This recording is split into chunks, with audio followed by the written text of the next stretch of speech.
when it comes to laws. Now,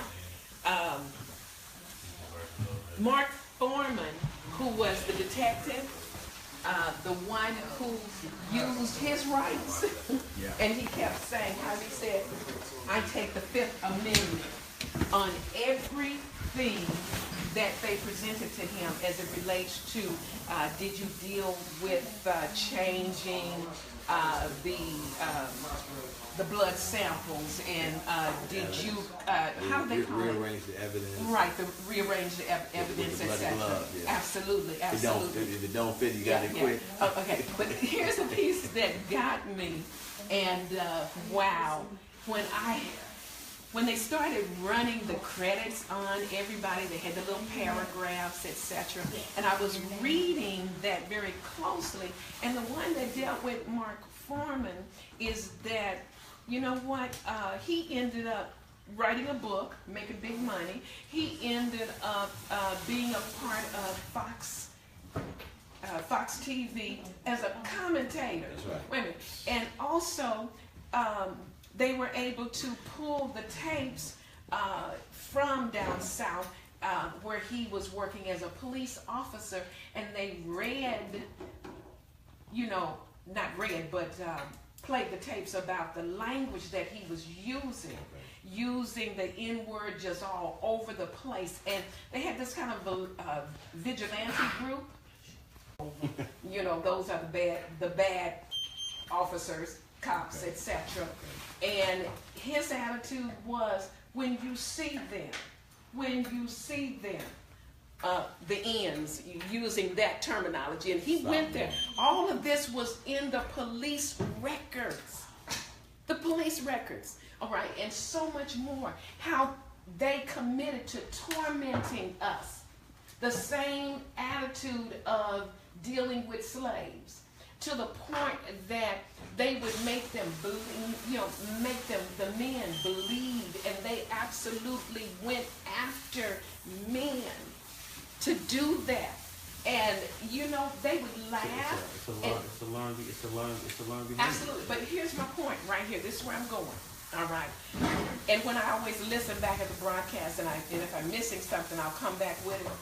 But the piece that really got me is that this was on police records. This was in the police records. So if it's in the police records, that tells you that your higher ups know what you're doing. Come on now. The police chief and whatever it is above them, the mayor, and let's keep going with that. This was not a hidden, you know, it was hidden to the people, but it was on record. It wasn't a secret. So I say to us all, you know, even though you're dealing with immigrations and etc., but what is your fight?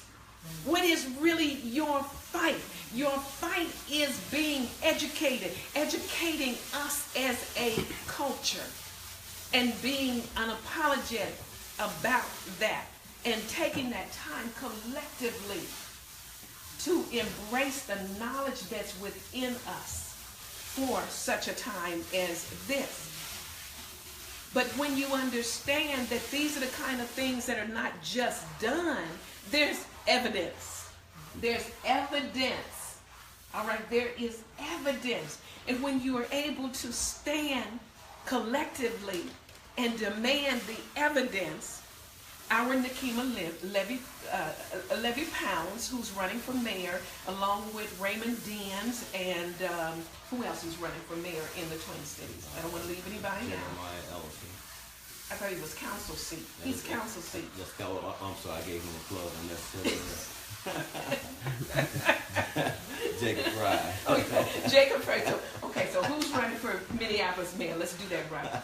We have to look. You got Mayor Hodges and Sister Levy Pound. Okay. And, Jacob Fry. Those are the three candidates. All right.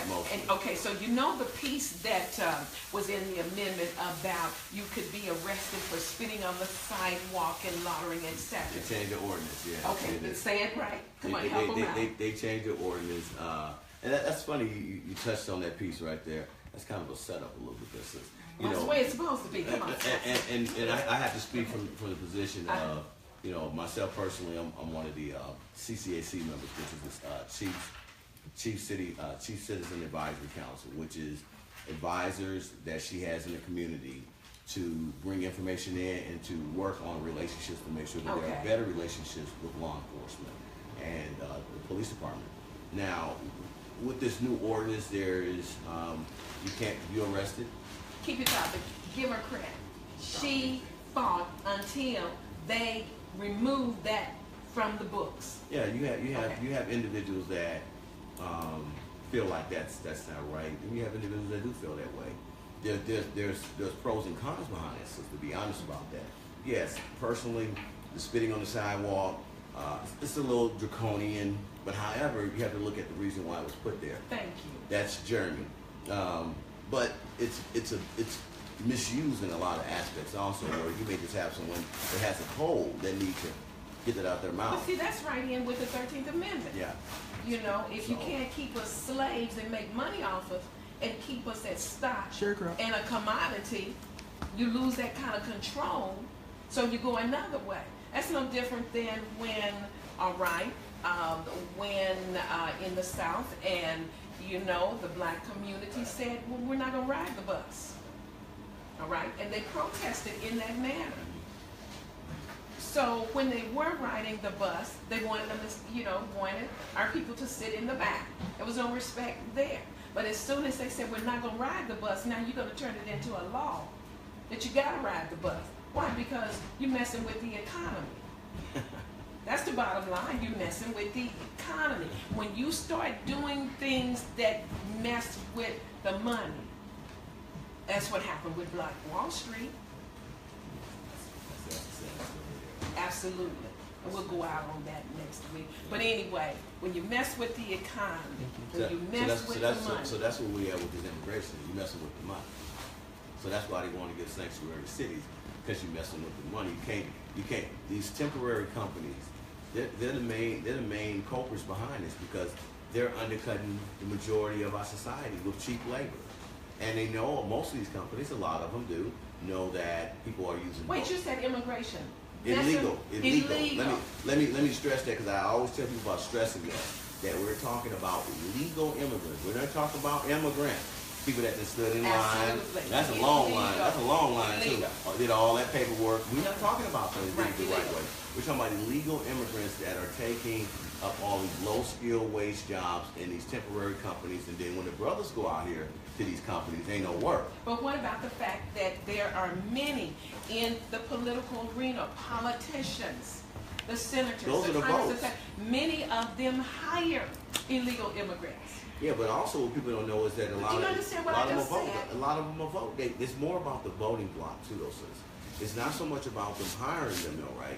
Their friends are culprits of hiring them through these temp companies I'm talking about, which are small businesses, 500 employees and under.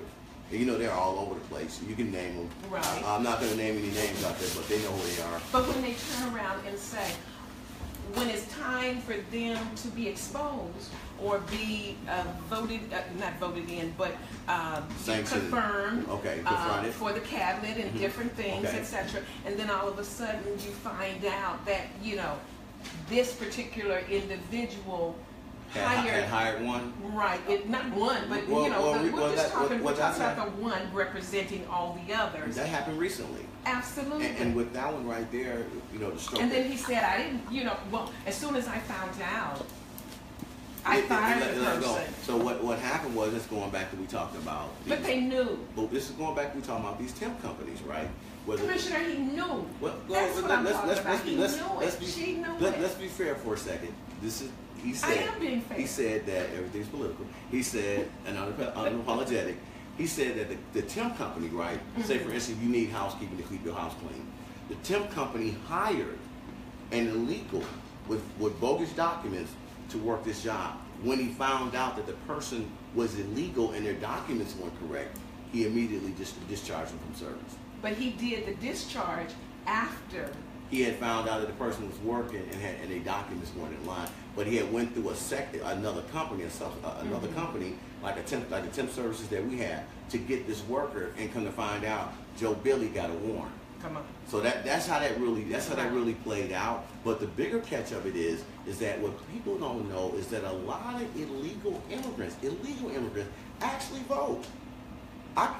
Any person can sign you up to get a voter registration card, and then all I have to do is encourage you to go vote. We have never followed that up. There have been times where people have crossed into the border.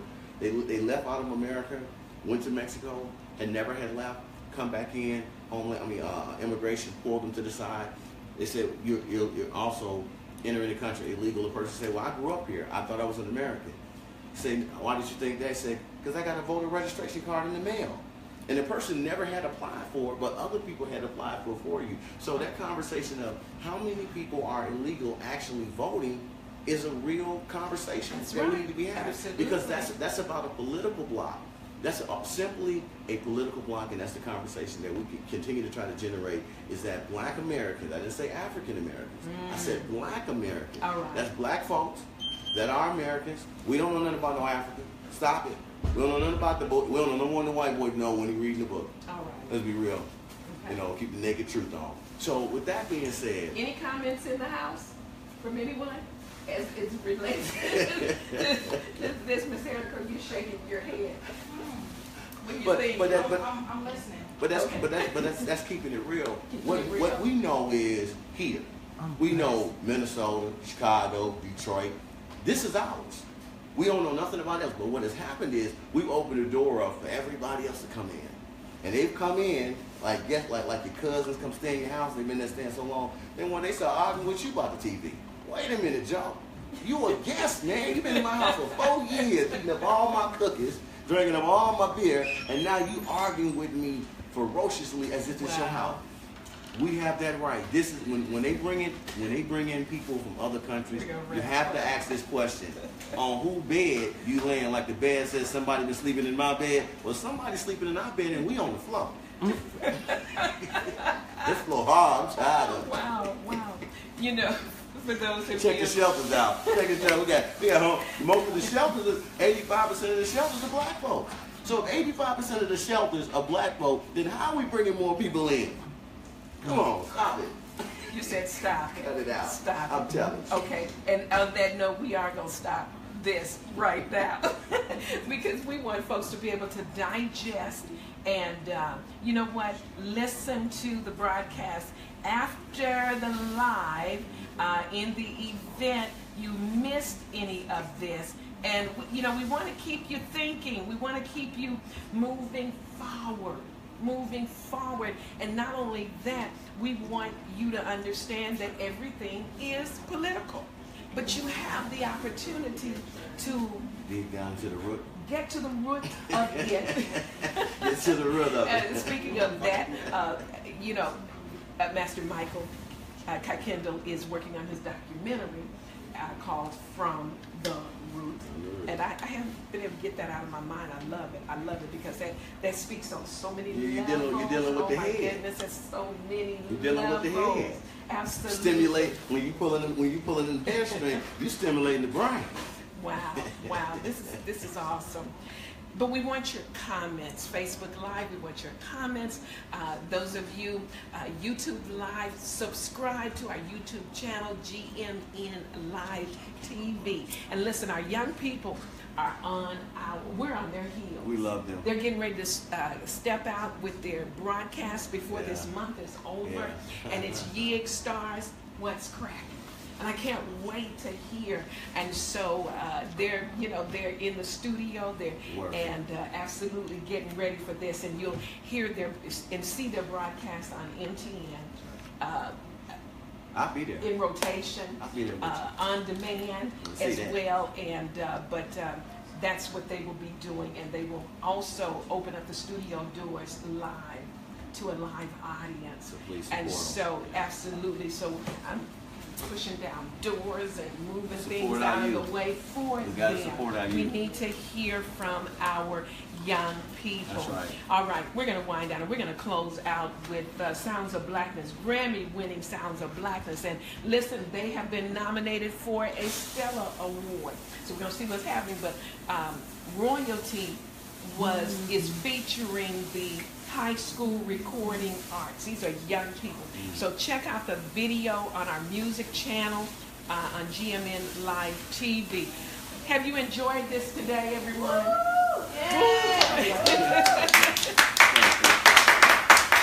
All right, but hang with us, and we appreciate Minneapolis's Lock Stars Natural Hair Salon. My hair, really? Really? My hair. See, you should have never brought it up because it opened up another area. What'd you say? She said again. My hair what? Really? All right, so check it all out, but we're going to close out. Kenya, Commissioner Kenya, you have, and hats off to Commissioner Melita Queen Kimmons.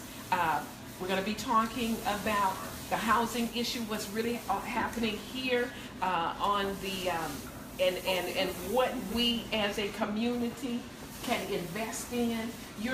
Listen, when you go in the shelter, they got you giving them all your money,